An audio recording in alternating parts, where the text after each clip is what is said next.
Hi everybody, so I wanted to show you guys the glute workouts that I think that you should be incorporating into your workouts.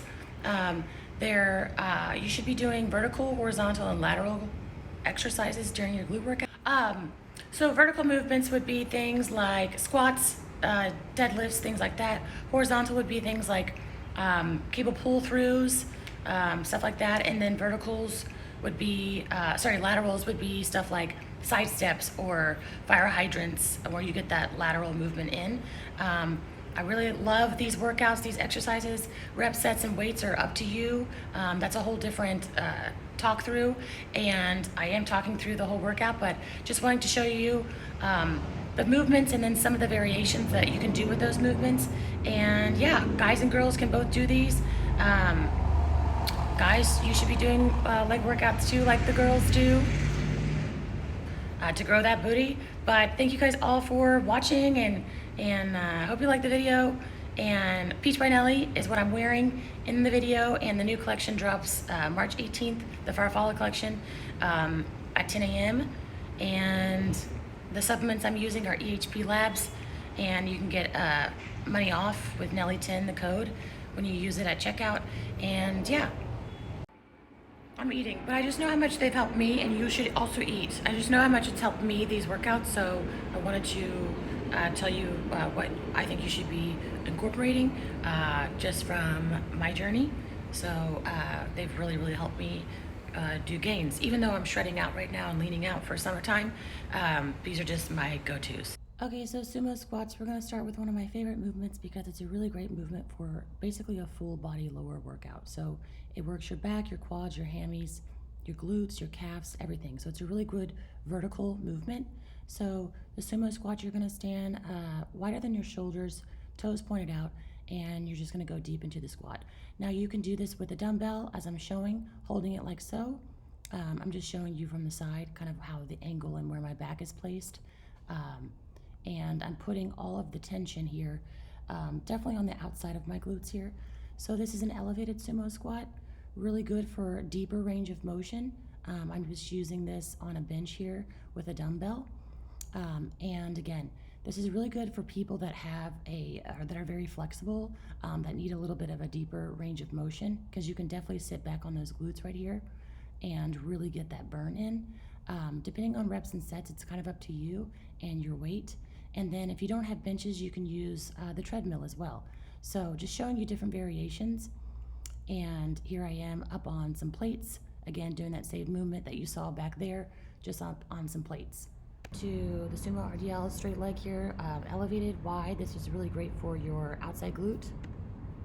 Do these elevated like so on the bench, really growing that outside glute area that a lot of people really have a tough time focusing on. And I'm just showing you different variations here. I'm using the pitch shark. If you guys have one of these, it's a really great movement. And then I'm showing you here a sumo deadlift on the Smith machine, which isn't straight leg, but it's just kind of a variation here. The inside of your legs, and again, really great for glute building. I'm just doing pause sumo deadlifts here. And the reds. Next are good mornings, which are very underrated for glute building. A lot of people think they focus more on hamstrings. For me, it really works that tie-in. I don't fully go all the way up, simply because for me, I like to hold that tension there. I'm using the Smith machine, but I prefer a bar, and I'm just showing you here variations here. So I'm sitting all the way back, really pushing through that glute ham area, and then I'm widening my stance to just kind of hit different parts of my muscles. And I'm showing you the variation here on a pitch shark, which is really great for those that need more back support. It just kind of takes all the tension off your back here and really helps you push through into the back of those glutes. So really great movement for the tie-in area and getting that swoop underneath the booty. Next, we're gonna be moving into, next is the hip thrust or hip hinge. If you've been following me, you see me do these all the time. I think we all kind of know what they are. Here I'm just using the Smith machine. I'm going to show you different variations. Smith machine just allows you to load more weight. It's not really getting the full range, which I don't necessarily always like using the Smith machine, because I do like to rock my hips back on a regular hip thrust. That way I get a little bit deeper of I get more of a range of motion and really get to push up on my glutes. I'm going to show you different machines that you can use if you have those at your gym. I do very heavy hip thrusts. I just naturally really do like doing heavy stuff. So here I'm being assisted because it's a lot. That's an assisted sumo or assisted hip thrust machine. And here I'm just doing with the regular bar on a bench. And again, getting that full range here and really pushing up towards the top. And if you have these machines at your gym, these are really good as well to get that full range of motion and really pushing through your glutes. Yeah. Next is obviously kickbacks, cable kickbacks. I love these. There's so many different variations that I'll show. I like to lean over sometimes I don't. Kickbacks are really great for, again, top of the glute and just glute building in general. Really keeping the tension on that leg. You can do them regular speed, momentum, and then obviously I like to do isolated movements, negative movements to really keep the tension on that glute. A lot of the times people just don't like to go and do the movements very slow at the gym, but I always say the slower the better. And here we go with the bench, doing the straight leg kickback, and then I'm doing the donkey kickback here with which works a little bit more of that tie-in and a little bit more of the hamstring here, and then I'm just doing crossovers, so I'm basically bringing my leg over that heel, squeezing my inside of my my leg there. Oh, and the outfit is Peach by Nellie, my brand. Everything I'm wearing here, I'm just showing, I do pretty heavy weight on kickbacks most of the time. I was showing you lighter weight just to show the movements, but I really do go ham on kickbacks. Here I'm doing a single leg RDL. I'm doing a hunch over RDL, which isn't really extending my leg fully back because I want to keep the tension right there on the glute tie-in. So I'm kind of hunching my back over, definitely pulling through that glute tie-in area. Now I would say don't do these if you're a beginner because the form is really important on these, but the single leg RDL is one of my favorites simply because it really grow your glutes and really gets that glute ham tie-in right there, that swoop underneath the booty. And now I'm doing the full range RDL here and just checking my form like I always do because you really want to sit back on that heel. You want to imagine that a string is kind of pulling your glute back there. So you really want to squeeze. Don't worry about kind of what you look like. Your glute should be squeezed and pushing in here. So definitely one of my favorite movements. And I'm just using the Smith machine. You can do these as well.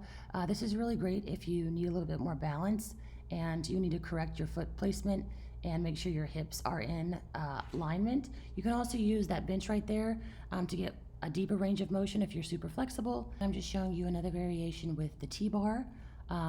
These are super duper good as well. Just basically bringing the weight a little bit more outside so you can kind of hit a different angle of the glute tie and hamstring area. And I'm just using a foam roller for balance. And then rear lunges, which is another great horizontal movement. I'm just showing you here with the barbell. These are pretty heavy weighted rear lunges. And these are super duper amazing for your glutes. I was at the end of my workout here pushing through this on a very heavy day. Again, I'm just showing you different variations. This is on the pitch shark, another form of a rear lunge here. And then on the Smith machine, you can do the pulsing rear lunges, or you can bring that leg up and do the same kind of movement here. Then moving into our lateral movements, we want to get those in for the outside of the glute. And here I'm just checking to make sure because a lot of people don't get that knee up, and you really do want to do that on these cable fire hydrants, making sure you really get that squeeze up there at the top of the glute. This is really great for top of the glute movement. A lot of people always ask me how to get the top of the glute. And here I'm just doing side kicks from the back. And again, just a lateral movement with the cable. You can do these with dumbbells. I just prefer to do them with cables. And it just lets me get a little bit more deeper just because I'm tall and my legs are really long. Great lateral movements here. Great for the outside glute. And then one more movement I'm just going to show you, which last movement I'm just working the outside of my glute just to get out that roundness on the glute, the abductors here. So you probably have these machines in your gym. I really like to do these for failure reps and sets, meaning at the end and doing it until my legs are so fatigued. That's when I really find they're beneficial to me. Again, reps and sets are all up to you, and weights and stuff, that would be a whole other plan I would have to work out. But thank you guys all for watching. I hope this helped, and make sure to incorporate these in your leg days to really get that glute poppin'. Follow me on Peach by Nellie. NELLIELYNNFIT is my main Instagram and TikTok as well.